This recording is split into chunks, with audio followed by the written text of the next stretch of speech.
പുതിയ വെളിപ്പെടുത്തലുമായി നടി റോഷ്ന ആർ റോയ്. എല്ലാവരും പറയുന്നുണ്ടായിരുന്നു അദ്ദേഹത്തിന്റെ പേരിൽ പല പല കേസുകളുണ്ടെന്ന് പറഞ്ഞു. എനിക്ക് താണുണ്ടോ അല്ല പുരുഷന്മാരെ മൊത്തം അവമാനിക്കാൻ തന്നെപ്പോലെ ഒറ്റ മതിയല്ലോ. വെയിലും മഴയും മഞ്ഞും ഇല്ലാതെ വണ്ടി ഓടുന്ന ആൾക്കാരാണ്, ഉറക്കവും കളഞ്ഞു. അപ്പോൾ ഒരു ദാക്ഷിണ്യം കണ്ണിച്ചോരയില്ലാതെ അവനെ പിന്നെയും ദ്രോഹിക്കാൻ വേണ്ടിട്ട് അവർ ഇറങ്ങി തിരിച്ചിരിക്കുക. എന്റെ ഗതിയോ ഇങ്ങനെയായി, ഇനിയിപ്പോ നിന്റെയൊക്കെ ഗതി എന്താവുന്നു എങ്ങനെയാവുന്നു ആർക്കറിയാം. ഈ പറഞ്ഞ ഡ്രൈവർ യദുവിനെതിരെ 2017 മുതൽ അദ്ദേഹത്തിന്റെ പേരിൽ കേസുകളുണ്ടെന്ന് ഇന്ന് പല പിക്ചേഴ്സ് ആയിട്ടും പല രീതിയിലും സോഷ്യൽ മീഡിയയിൽ വന്നിട്ടുണ്ട്. തീരുമ്പ പണി തരാൻ ഞാൻ എന്താ കുപ്പിന്ന് വന്ന ഭൂത.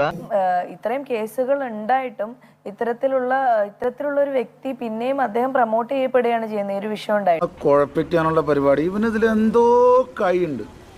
എന്നിട്ട് അദ്ദേഹം ഇപ്പോഴും സ്റ്റാർ ആയിട്ട് തന്നെയാണ് നടക്കുന്നതെന്നാണ് ഞാൻ വിശ്വസിക്കുന്നത്. ഈ 30-ാം തീയതി തുടങ്ങിയല്ലേ, ഇത്രയും ദിവസം അവരെവിടെയായിരുന്നു?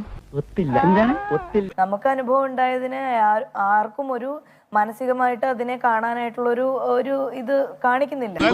ഞാൻ പഠിപ്പിച്ചതൊന്നും നീ മറന്നില്ലല്ലോ, മതി.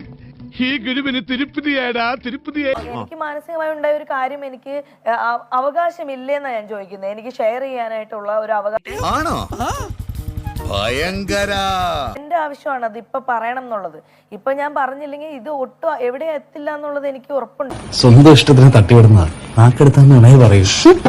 അദ്ദേഹത്തിന്റെ എന്ത്, നിങ്ങൾ ആര്, അതൊക്കെയാണ് അയാൾ ചോദിക്കുന്ന ഒരു ചോദ്യം എന്ന് പറയുന്നത്. നിങ്ങൾ ആര്, അതൊക്കെയാണ് അയാൾ ചോദിക്കുന്ന ഒരു ചോദ്യം. എന്ത് പറ്റി ഡോക്ടർ? ഇയാൾക്ക് ഭ്രാന്ത, എന്നെ തല്ലി, ഇഞ്ചക്ഷൻ കൊടുക്കാൻ വന്ന നഴ്സിനെ കുത്താന്ന് വിളിച്ചു. നിങ്ങൾ ആരെയൊന്ന് ചോദിക്കുന്നത് പ്രശ്നമല്ല, മൂർഖനെയാണല്ലോ ചവിട്ടിയത്. ഒരാവേശത്തിലെടുത്ത് ചാടി വേണ്ടായിരുന്നു അല്ലേ?